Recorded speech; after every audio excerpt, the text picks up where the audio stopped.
श्री शिवाय नमस्तुभयम। दोस्तों, जैसा कि आप सभी लोग जानते हैं कि 9 जनवरी 2026 यानी शुक्रवार को पड़ रही है माघ महीने की कृष्ण पक्ष सप्तमी तिथि। और दोस्तों, ये वह तिथि है जो माघ महीने में पड़ने वाली सबसे बड़ी तिथि है, क्योंकि ये शुक्रवार के दिन पड़ रही है। और हमारे हिंदू धर्म में इसका बहुत ही बड़ा और विशेष महत्व होता है। पूज्य गुरु जी ने कहा है कि अगर कभी भी मौका लग जाए और माघ महीने की सप्तमी तिथि शुक्रवार को पड़ जाए तो आप लोगों को सिर्फ और सिर्फ एक चुटकी काले तिल वाला उपाय तो अवश्य ही करना चाहिए, क्योंकि इन दोनों तिथियों का संयोग बहुत ही कम आता है। इसी के साथ दोस्तों, गुरुजी ने कहा है कि जब भी माघ महीने की सप्तमी तिथि पड़े तो आप लोगों को सिर्फ एक चुटकी काले तिल वाला उपाय तो अवश्य करना चाहिए। यह उपाय इतना खास है कि अगर आपने सही मुहूर्त और सही क्रिया अनुसार एक चुटकी काले तिल वाला उपाय कर लिया, जो प्राचीन काल के समय का महा उपाय है, तो मान के चलिए दोस्तों, महादेव जी के आशीर्वाद से आपके जीवन का कितना ही बड़ा दुख हो उससे आपको मुक्ति मिल जाएगी। आपकी कोई भी मनोकामना हो, मान लीजिए आप नौकरी की तैयारी कर रहे थे तो आपकी नौकरी लग जाएगी, आपका बंद पड़ा चल पड़ेगा। और दोस्तों, आप जिस बीमारी से आप बहुत दिनों से परेशान थे उस बीमारी से आपको मुक्ति मिल जाएगी। आपके जीवन में धन आना शुरू हो जाएगा। आपके जीवन में धन आने के नए नए रास्ते खुल जाएंगे। और मान के चलिए दोस्तों, फिर आपको किसी भी प्रकार की परेशानी का सामना नहीं करना पड़ेगा। इसीलिए दोस्तों, 9 जनवरी शुक्रवार के दिन आप लोगों को इस वाले उपाय को जरूर कर लेना है। भले ही आपने पूरे साल भर इस उपाय को ना किया हो, पर अगर आपने इस माघ महीने में पड़ने वाली शुक्रवार सप्तमी तिथि के दिन इस वाले उपाय को कर लिया तो आपको इस उपाय को करने का वह फल मिलेगा जिसकी आपने कभी कल्पना भी नहीं करी होगी। इसीलिए आप लोग इस हल्दी वाले उपाय को एक बार जरूर कर लेना, ताकि आप लोगों के हाथ से यह मौका ना जा सके और आपको इस उपाय को करने का फल मिल सके।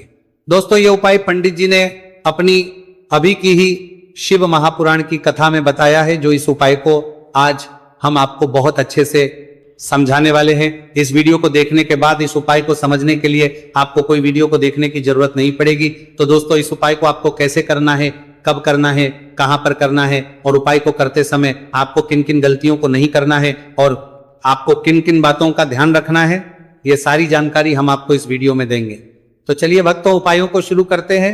अगर आप भी चाहते हैं कि महादेव जी का आशीर्वाद आप पर सदैव बना रहे तो वीडियो को लाइक करें, चैनल को सब्सक्राइब करें और कॉमेंट बॉक्स में हर हर महादेव जरूर लिखें। और अपने फायदे के लिए, गरीबी दूर करने के लिए वीडियो को पूरा देखकर जाना। यदि आज आपने वीडियो को बीच बीच में से देखा, काट काट कर देखा, तो जीवन में आपको कभी सफलता हासिल भी नहीं होगी। देखिए दोस्तों, ये 9 जनवरी शुक्रवार का दिन या इतना खास होता है, इतना महत्वपूर्ण होता है। देखा गया है कभी कभी बड़े बड़े पूजा पाठ अनुष्ठान से जो मनोकामना पूर्ण नहीं होते, वह 9 जनवरी शुक्रवार सप्तमी तिथि के दिन एक छोटे से उपाय करने से ही आपकी मनोकामना पूर्ण हो जाती है। अब हम समझते हैं इस वाले उपाय को हमें करना किस है, इस एक चुटकी काले तिल वाले उपाय को हमें माघ महीने के शुक्रवार के दिन करना किस समय है। तो देखिए, इस उपाय को करने का जो समय है वो सुबह का समय है और शाम का समय भी है। अब देखिए, यहां पर हम मुख्य रूप से सुबह का समय नहीं बोलेंगे, क्योंकि 9 जनवरी शुक्रवार सप्तमी तिथि का दिन है और इस दिन प्रदोष काल के समय का बहुत महत्व होता है। बाकी अगर सुबह के समय भी करेंगे तो भी अच्छा होगा, उसमें कोई भी दिक्कत वाली बात नहीं है। तो चलिए जानते विशेष उपाय के बारे में।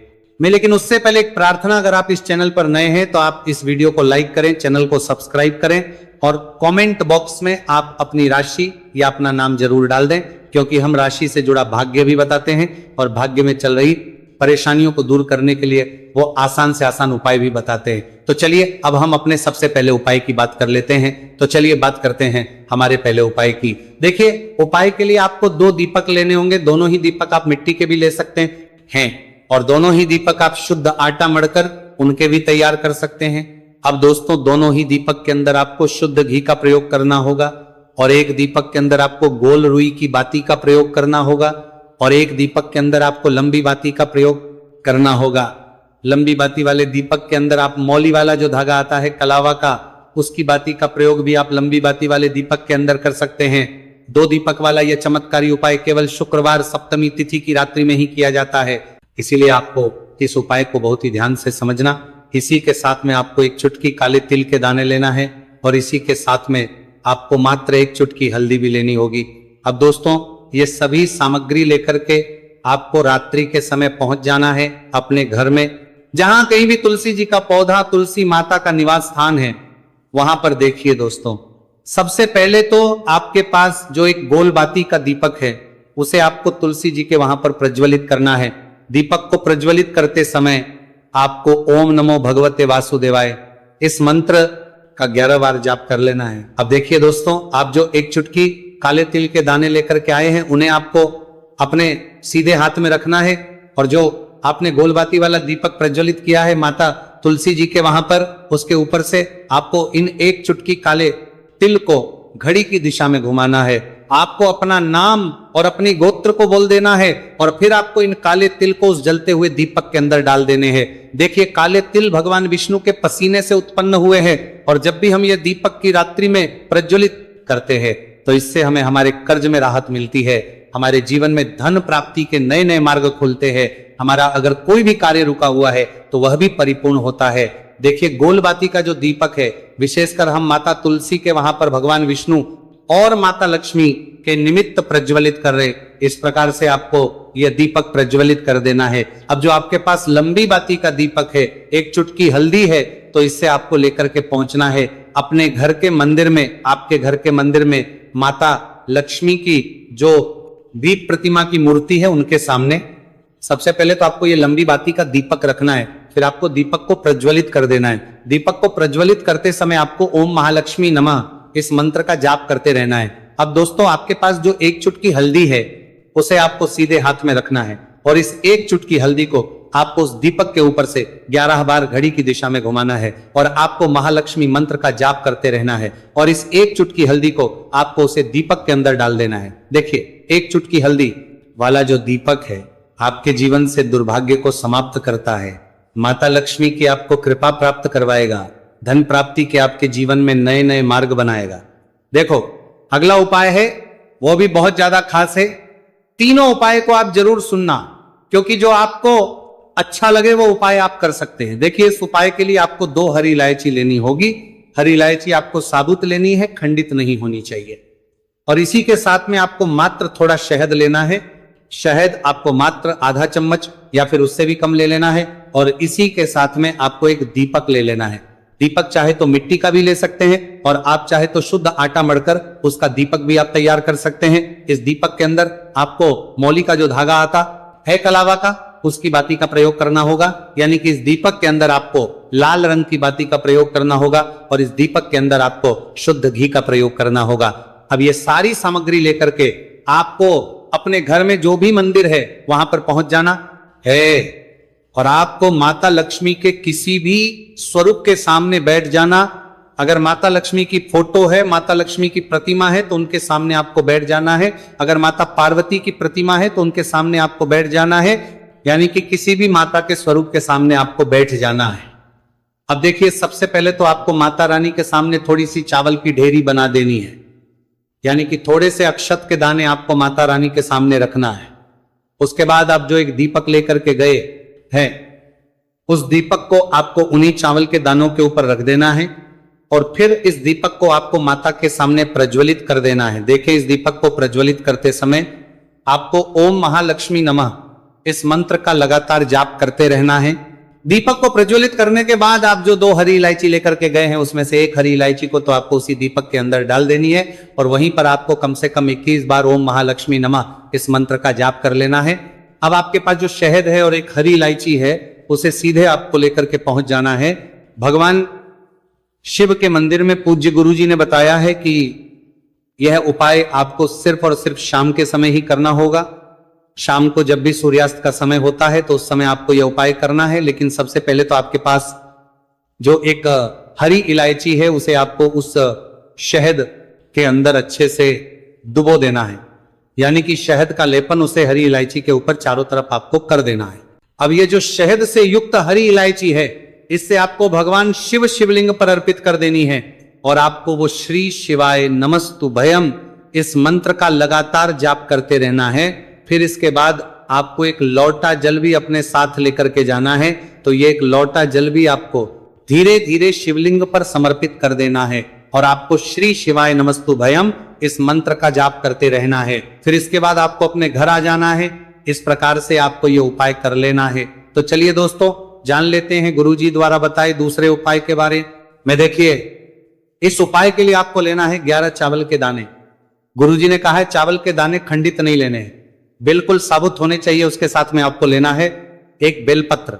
बेलपत्र का भी एक नियम है, अगर आपके पास बेलपत्र नहीं है तो आप शिवलिंग में से उठाकर उसको पुनः शुद्ध जल से धोकर इस्तेमाल कर सकते हैं। इस प्रकार आपको बेलपत्र लेना है। इसके बाद आपको एक लोटा जल लेना है। अब ये सब लेकर आपको जाना है महादेव के मंदिर में। देखो, अब आपको उत्तर साइड में खड़े हो जाना है और सबसे पहले आपको एक बेलपत्र अपने हाथ पर और 11 चावल दाने रखकर शिवलिंग के ऊपर अपना नाम और गोत्र बोलते हुए समर्पित कर देना है और ओम नमः शिवाय श्री शिवाय नमस्तु भयम का लगातार जाप करना है। अब आपको जो एक लोटा जल साथ में लेकर आए थे उसे धीरे धीरे बेलपत्र और चावल दाने के ठीक ऊपर आपको समर्पित करते जाना है और शिव पुराण के मंत्र श्री शिवाय नमस्तु भयम का 11 बार जाप करना है और अपनी मनोकामना बोलते जाना है। देखो, बस छोटा सा उपाय करना है, देखना एक दिन आपके सब काम बनने लग जाएंगे। गुरुजी का बहुत ही विशेष उपाय है। चलते हैं तीसरे उपाय की तरफ। देखिए, इस उपाय के लिए आपको एक तांबे के पात्र के अंदर सबसे पहले अपने घर से शुद्ध जल लेना है। फिर इसी के साथ में आपको मात्र थोड़ा सा शहद लेना होगा। शहद आपको आधा चम्मच या फिर उससे भी कम लेना है और इसी के साथ एक प्यारी सी बेलपत्र ले लेनी है। बेलपत्र यदि आपको नहीं मिल पाती है तो भगवान शिव के शिवलिंग पर चढ़ी हुई बेलपत्रों को आप पूर्ण शुद्ध जल से धो करके उपयोग कर सकते हैं। और बेलपत्र जो है वह कहीं से भी कटी फटी खंडित नहीं होनी चाहिए। अब ये तीनों सामग्री लेकर के सीधे आपको पहुंच जाना होगा भगवान शिव के मंदिर में। यह उपाय सुबह से लेकर के शाम तक किसी भी समय कर सकते हैं।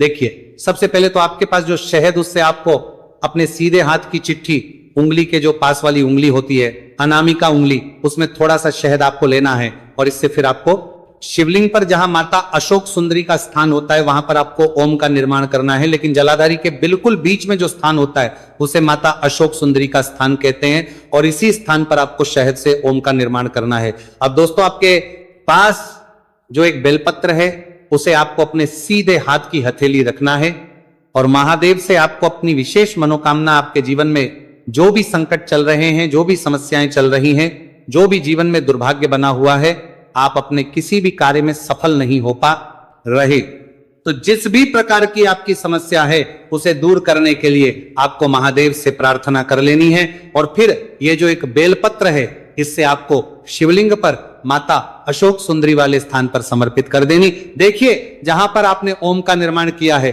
उसी के ऊपर आपको यह बेलपत्र भी समर्पित कर देनी है। देखिए, बेलपत्र की चिकनी साइड का हिस्सा शिवलिंग से स्पर्श होगा और इसकी जो डंडी है वो आपको जलाधारी की ओर रखनी है। बड़ी पत्ती वाला भाग शिवलिंग की तरफ रहेगा। इसी प्रकार से आपको यह बेलपत्र समर्पित कर देनी है। अब दोस्तों, आपके पास जो एक जल का पात्र है उसमें से थोड़ा सा जल तो आपको बेलपत्र की जो आगे वाली पत्ती है उस पर आपको समर्पित करना है और आपको श्री शिवाय नमस्तु भयम इस मंत्र का जाप कर लेना है। फिर उस पात्र के अंदर जो जल बचेगा उसे पूरा आपको भगवान शिव के शिवलिंग पर धीरे धीरे समर्पित करते जाना है और लगातार आपको शिव महापुराण के मूल मंत्र श्री शिवाय नमस्तु भयम इस मंत्र का जाप करते रहना है। गुरुजी ने कहा है कि जल आपको इतने धीरे धीरे समर्पित करना है कि जल समर्पित करते हुए आप कम से कम 11 बार श्री शिवाय नमस्तु भयम या फिर ओम नमः शिवाय इस मंत्र का जाप कर सके।